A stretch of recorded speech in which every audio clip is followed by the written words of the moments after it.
Hey everybody, this is going to be a speedrun guide for the Quarantine Zone on Legendary. I'm going to be gearing this guide towards newer players.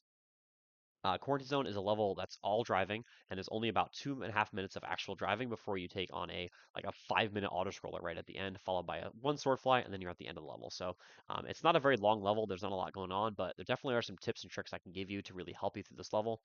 If you have any questions about the minutia of the level, or if you're running any difficulties, please be sure to leave me a comment down below, and I'll be sure to get back to you and answer questions as best as I can. But let's jump in. So off the rip, jump in this ghost on your left here, and drive up to the door. After a little delay, about 5 seconds, it'll open up. You drive right through, just like that. Drive to this door. Now hang a left. I prefer to go to the left. You can go on the right side. I just prefer the left side. That's how I roll. Drive up to this lip and raise the nose of your ghost so you can actually make it to the top, just like that. I come to this left corner here and wait for this warthog to go by. You can just YOLO it and drive right through, but the warthog sometimes will kill you, so you want to kind of hang left there, and that's a safe strat. Now you're outside. Follow this right side wall here, and then jackknife a turn to your right, and raise the nose of your ghost again. Once you get over the wall, like that. Now hop out, pop camel, hop back in. And now we're actually going to climb this wall right here that's kind of beyond my menu. Climbing this wall is a little intimidating to newer players because it looks kind of janky and weird. I'm going to break it down as best as I can for you. So drive straight up to the wall, and then hold down the button that raises the nose of your ghost to raise the nose of your ghost up. As you're encountering the wall, that'll cause you to ramp up and keep a lot of your speed. And then as soon as you're on the wall, let go of the button that holds the nose of your ghost up to let the nose drop down to gain a lot of speed, and then ramp off the wall while you're turning right over the gap. Now, that sounds really complicated, and when you're starting out, it can be a little intimidating. So I'd encourage you to practice this little wall climb and jump a little bit just to be really, really consistent with it. So here we go. I'm going to raise the nose of my ghost, let go of it, and then ramp off the wall, and then I get a bunch of speed. I clear the gap, no problem whatsoever. Next thing is climb this wall right here. So raise the nose of your ghost as you encounter the wall to ramp right up it, just like that. Now, as you're flying over the top of the wall, you don't want to go off the left side because that means you'll fall timer and die. Go instead off this right side where this little slanting polygon is right here. Go off that slanting down to the right side, how it slopes down. Go off that towards the ground, and that'll keep it from fall timering, just like I do here. Nice and simple, and then drive towards this. Now you want to turn your ghost to the right as you enter the encounter here, and that should spin you around and let you drive through this little area nice and easy.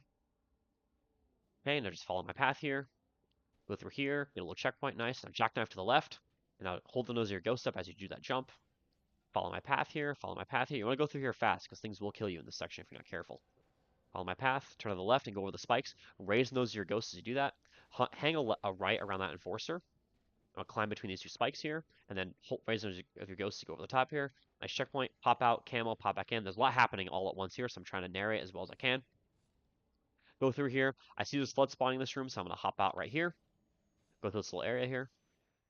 Now flood are going to jump up right here. Now here's a critical juncture. So there's a trigger right outside this little tunnel here, and if you do not hit this trigger, the level will not work, and the ending cutscene will not play. So want to make sure that you hit this trigger. And if you're going through here kind of YOLO with a ghost, you want to make sure you slow down in this area so you can hit that trigger. And you know you've hit the trigger that you need to hit if the Wraith spawns. If the Wraith spawns, you're good. Let's keep going. I'm going to pop camos as I have it to get past these little flood here. And I'm going to turn my left here. There's a ghost on my left side that I'm going to grab. Just like this. Now I'm going to drive on through. Hopefully not get rocketed in the back. Nice and easy, just like that. Now, two Warthogs are going to come out of this little crevice here where we're going to go. Hop out of your ghost like this. Camo, get back in. That should let you get past these guys. Nice and easy. Sometimes this guy can shoot you. Like you saw that shot was over my head. Sometimes he shoots you, sometimes he doesn't. You kind of have to play the odds there. Drive just like this. Now you want to take this turn pretty wide to avoid these ghosts here. I got unlucky here. It's okay though, because I drove really well. Sometimes you can get shot there, so just be really, really wary of that. I'm going to drive on through here just like this. And as soon as you enter here, the cutscene should play just like that. Nice and easy. So that's all the gameplay of this level done. Once you're here, you want to kill all your elites. They take 3 swings with a sword to kill. So I like to line them all up with 2 swings and just kill them all in a row like this. Nice and easy. Now you want to grab a needler. Make sure you have a needler and an energy sword here. Now we're on a timer, by the way. Like, we can't speed this up at all. We just kind of have to wait. So I'm going to turn my microphone off and just kind of sit here once I get in position. So please feel free to fast forward the video. But to get up to a safe spot, I'm going to come to the back of the gondola here, jump on this little railing here, and then jump onto this little platform here, just like this, like so. And I want to walk up to the top of the gondola like this, and just keep holding W. I'm only holding W here. Just keep holding W, and eventually you will fall right into the middle of the gondola, and you are now safe from all the enemies. No one can hit you in here, and you're just straight chilling now. So get in this like general position where you can view that little balcony here. Now feel free to fast forward the video a little bit until I start to talk again, because all we're gonna be doing is waiting. We can't like speed this up in any way. We're just gonna be hanging out, waiting here. Make sure you've got these two weapons, and then feel free to fast forward.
So we've been fast forwarding. Come back to life. Come back to me. So at the end here, we're gonna do a sword fly off of these flood. If you've done everything right, the flood should be sitting like right here in the perfect spot to us to sword fly off of.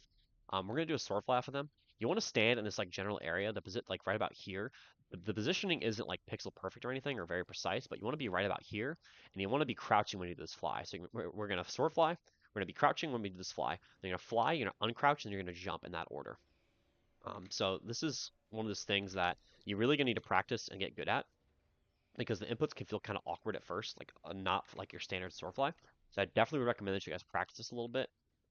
If you have HCM, if you're on PC, definitely set a checkpoint like right about like here-ish or something like that, and just really get used to like finding your positioning and then going. Let me get in position here. So right about, I'd say right about here. You want to do a sword fly, do a little bunny hop off that little platform there, and hopefully land right about here. Now all we're gonna do is walk to the end now. Hopefully hit the nade boost like I didn't. Nice and easy, just like that. And just like that, you have completed Quarantine Zone. So that level is pretty short on actual gameplay. I would definitely recommend you do a lot of practice in it though, because it is a level where in full game runs you can lose a lot of time on it just like out of nowhere. Like all of a sudden, like wow, I lost like a minute and a half on Quarantine Zone. That happens a lot, like too much to me. So definitely recommend you give this level some practice. Once again, if you've got any questions, if you're just learning the level for the first time, please feel free to leave a comment underneath this video. Or if you know, if you're in the Halo Runs Discord, please feel free to reach out to me and ask me any questions you have. So thank you guys for watching. I appreciate it, and peace out. Have a great day.